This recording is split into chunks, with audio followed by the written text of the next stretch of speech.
قرآن کریم کی کسی ایک آیت کے حوالے سے ختم نبوت کا مفہوم واضح کریں.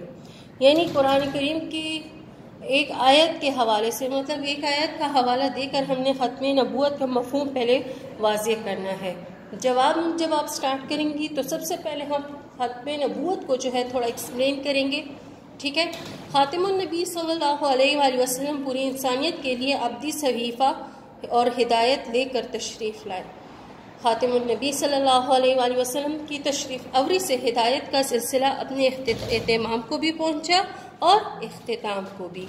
ٹھیک ہے. سورہ مائدہ کا حوالہ آیت نمبر 3. حوالہ جات میں آپ لوگوں نے عربی نہیں لکھنی، جسٹ ترجمہ آپ لوگوں نے لکھنا ہے. ترجمہ: آج میں نے تمہارے لیے دین مکمل کر دیا ہے اور تم پر اپنی نعمت مکمل کر دی ہے اور تمہارے لیے اسلام کو بطور دین جو ہے پسند کر لیا. ٹھیک ہے. نیکسٹ ہیڈنگ ہے آخری نبی. دین مکمل، نعمت مکمل اور اسلام پر رضا الہی اور رضا الہی کا واضح اظہار خاتم النبی صلی اللہ علیہ وآلہ وسلم کے آخری رسول ہونے، نبی ہونے اور رسول ہونے کا اعلان ہے. کلیئر. پوائنٹ نمبر 2، اب کسی اور نبی کی ضرورت جو ہے نہیں رہی. پوائنٹ نمبر 3، اس لیے یہ احکام الہی مکمل ہو گیا. پوائنٹ نمبر 4، اب اسوائے رسول صلی اللہ علیہ وآلہ وسلم کو اب مشل راہ بنانا ہے اور پیغام الہی کو اپنا دستور حیات سمجھنا ہے. کلیئر. نیکسٹ ہیڈنگ ہے خاتم النبی. سورہ احزاب کا حوالہ آیت نمبر 40. ترجمہ: محمد صلی اللہ علیہ وآلہ وسلم تم میں سے کسی مرد کے باپ نہیں. آپ صلی اللہ علیہ وآلہ وسلم اللہ کے رسول اور انبیاء کے خاتم ہیں. Clear. Point number heading number 4 ہے آپ کے پاس آخری شریعت اور ہدایت کا دائمی ذریعہ. کلیئر. حوالہ سورہ الاعراف ہے آیت نمبر 58. فرما دیجئے کہ لوگوں میں تم سب کی طرف اللہ کا رسول فرما دیجئے کہ لوگوں میں تم سب کی طرف اللہ کا رسول بن کر آیا ہوں. کلیئر. نیکسٹ ہے آپ کے پاس پوائنٹ نمبر 2، اب انسان کو ہدایت ایک ہی در سے ملے گی. پوائنٹ نمبر 3، اب پریشان نظری ختم ہوئی. پوائنٹ نمبر 4، اب تلاشی کا مرحلہ تمام ہوا. پوائنٹ نمبر 5، سب کو اللہ پر ایمان لانا ہے اور اس عمل کو محبت کا جوہر عطا کرنا ہے. پوائنٹ نمبر 6، خاتم النبی صلی اللہ علیہ وآلہ وسلم کی محبت اور اطاعت اور اتباع مطلب تابعداری، اتباع سے احکام الہی کا پابند بننا ہے. پوائنٹ نمبر 7، اس میں دنیا کی بھلائی ہے اور اسی میں آخرت کی نجات ہے. کلیئر. کوشچن نمبر 3، اسکیچ دیکھ لیں آپ لوگ. یہ آپ کے پاس کوشچن نمبر 2 کا اسکیچ آ گیا ہے. ٹھیک ہے. اب کوشچن نمبر 3 کی طرف آتے ہیں. کوشچن نمبر 3 ہے آپ کے پاس رسول صلی اللہ علیہ وآلہ وسلم کی اطاعت کیوں ضروری ہے. کلیئر. اطاعت کے معنی کو ہم پہلے تھوڑا ڈیفائن کریں گے. فرسٹ ہیڈنگ ہے اطاعت کے معنی. اطاعت کے معنی ہے فرمانبرداری کرنا، یعنی کسی کا حکم فوراً خوشی کے ساتھ مان کر اس پر عمل کرنا. پوائنٹ نمبر 3، شریعت کے اصطلاح میں اطاعت سے فرمانبرداری اللہ اور اس کے رسول صلی اللہ علیہ وسلم کی احکامات کو خوشی کے ساتھ مان لینا اور اس پر عمل کرنا اطاعت رسول کہلاتا ہے. نیکسٹ ہیڈنگ ہے سیکنڈ ہیڈنگ اطاعت کیوں ضروری ہے. ٹھیک ہے. اطاعت کیوں ضروری ہے، اللہ نے واضح الفاظ میں بیان فرمایا. ترجمہ: اور ہم کسی پیغمبر کو نہیں بھیجتے مگر اس کے لیے اس کی اطاعت اللہ کے حکم سے کی جائے. خاتم النبی صلی اللہ علیہ وآلہ وسلم کی اطاعت اللہ کی اطاعت.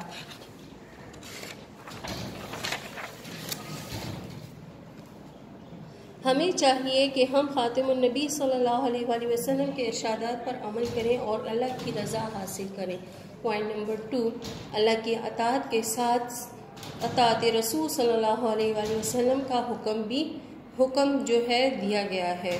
حوالہ سورہ محمد آیت نمبر 33. ترجمہ: اللہ اور اس کے رسول صلی اللہ علیہ وسلم کی اطاعت کرو اور اپنے اعمال ضائع نہ کرو. سورہ الاحزاب آیت نمبر 32 کا حوالہ۔ ترجمہ: جس نے اللہ اور اس کے رسول صلی اللہ علیہ وسلم کی نافرمانی کی وہ صریح گمراہی میں پڑا۔ کلیئر؟ نیکسٹ ہیڈنگ ہے سورہ نساء کا حوالہ ہے۔ جس نے رسول صلی اللہ علیہ وآلہ وسلم کی اطاعت کی اس نے در حقیقت اللہ کی اطاعت کی۔ پوائنٹ نمبر 1، رسول صلی اللہ علیہ وآلہ وسلم کی اطاعت سے اللہ سے محبت کا رشتہ جو ہے ہموار ہوتا ہے، اور یہ اللہ کا کرم ہے کہ اس نے خود ہی اس کا راستہ بتا دیا۔ سورہ العمران۔ ترجمہ: کہہ دیجئے کہ تم اللہ کے سے محبت رکھتے ہو تو میری اتباع کرو، اللہ تعالیٰ تم سے محبت کرے گا اور تمہارے گناہ بخش دے گا، اللہ تعالیٰ بخشنے والا اور رحم کرنے والا ہے۔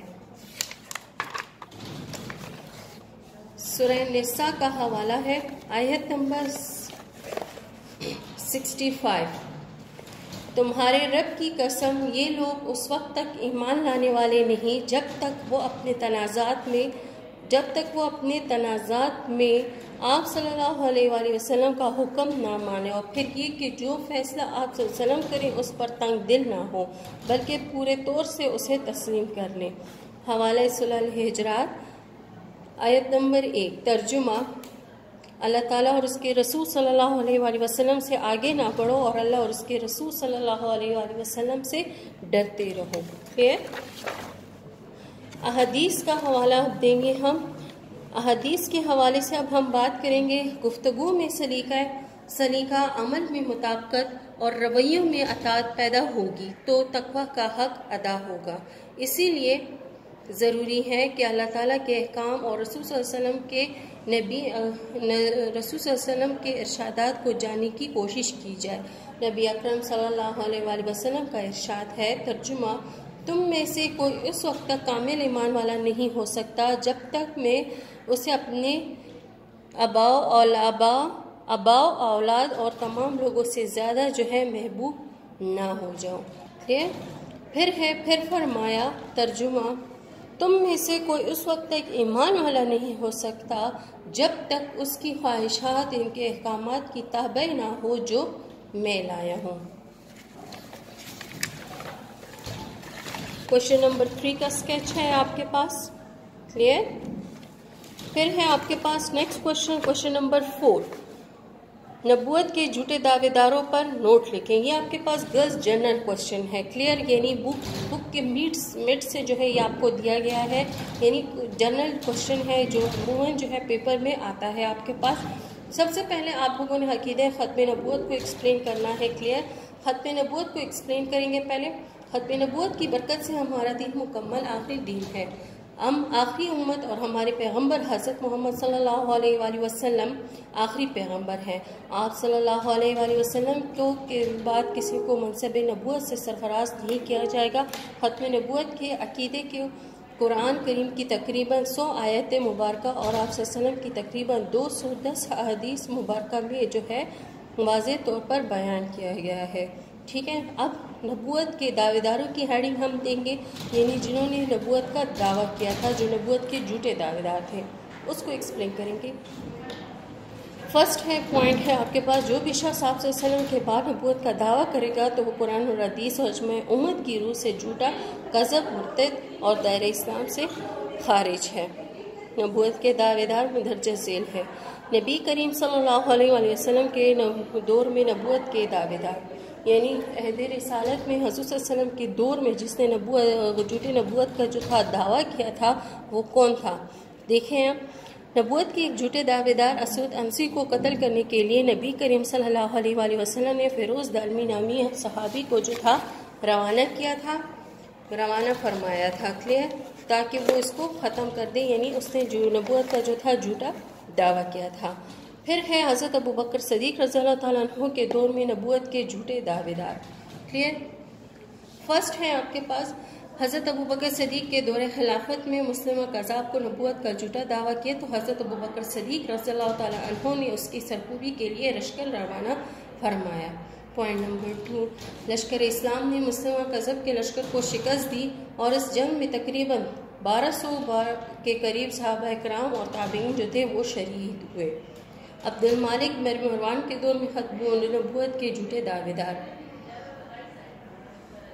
عبد المالک بن مروان کے دور میں حکومت میں نبوت کے جھوٹے دعوے دار جو تھا وہ کون تھا؟ حارث دمشقی کو کذب کو جو کذاب تھا کو سزائے موت دی گئی، اور ہر دور میں نبوت کے جھوٹے دعوے داروں کے خلاف امت مسلمہ نے پوری واحدیت کے ساتھ اسلام اور مسلمانوں کا دفاع کیا۔ کلیئر؟ پھر ہے حاکم عراق محمد خالد بن عبداللہ کے دور میں نبوت کے جھوٹے دعوے دار۔ اب اس کے دور میں کون تھا؟ حاکم عراق خالد بن عبداللہ کے دور میں نبوت کے جھوٹے دعوے دار جو تھے، ان کے دور میں جو تھا مغیرہ بن سعید اور بیان بن سمان کو جو تھی سزائے موت دی گئی۔ اسی طرح قادیانی دور میں بھی جو تھا کون تھا؟ 20ویں صدی میں جب ہندوستان کے قصبے قادیان میں غلام احمد نامی شخص نے جو تھا نبوت کا دعویٰ کیا کہ میں مجدد ہوں، پھر کہا کہ میں امام مہدی ہوں، پھر آگے چل کر انہوں نے دعویٰ کیا کہ میں مسیح مرمود ہوں۔ آپ صلی اللہ علیہ وسلم کی نبوت کا سایہ جو ہے نعوذ باللہ مجھ پر پڑا ہے، اور آخر سن 1901 میں محمد رسول اللہ صلی اللہ علیہ وسلم کا جھوٹا جو تھا دعویٰ کیا۔ تو امت مسلمہ کے تمام مکاتب فکر نے پوری واجدت کے ساتھ اس فتنے کا مقابلہ کیا۔ آئین پاکستان کی روح سے مسلمان کی تعریف، ٹھیک ہے، یہ بھی اسی سے ریلیٹڈ ہے آپ کے پاس۔ دسمبر سن 1974 میں آئین پاکستان کے دفعہ 260 میں جو تھا نئی شق 3 درج کی گئی، جس میں مسلمانوں کی تعریف یوں کی گئی: جو شخص آخری نبی محمد صلی اللہ علیہ وسلم کے خاتم نبی ہونے پر قطعی اور غیر مشروط طور پر ایمان نہیں رکھتا، تو جو حضرت محمد صلی اللہ علیہ وسلم کے بعد کسی بھی مفہوم میں یا کسی بھی قسم کا نبی ہونے کا دعویٰ کرتا ہے، یا کسی ایسی مدعی کو نبی یا دینی مسئلہ تسلیم کرتا ہے، تو وہ آئین اور یا قانون کے لیے وہ مسلمان نہیں۔ کلیئر؟ یہ تھی آج آپ لوگوں کی ریویژن۔ آج تک یہیں پہ ہم کمپلیٹ کرتے ہیں۔ نیکسٹ ٹاپک کے لیے اجازت دیجیے۔ اللہ حافظ۔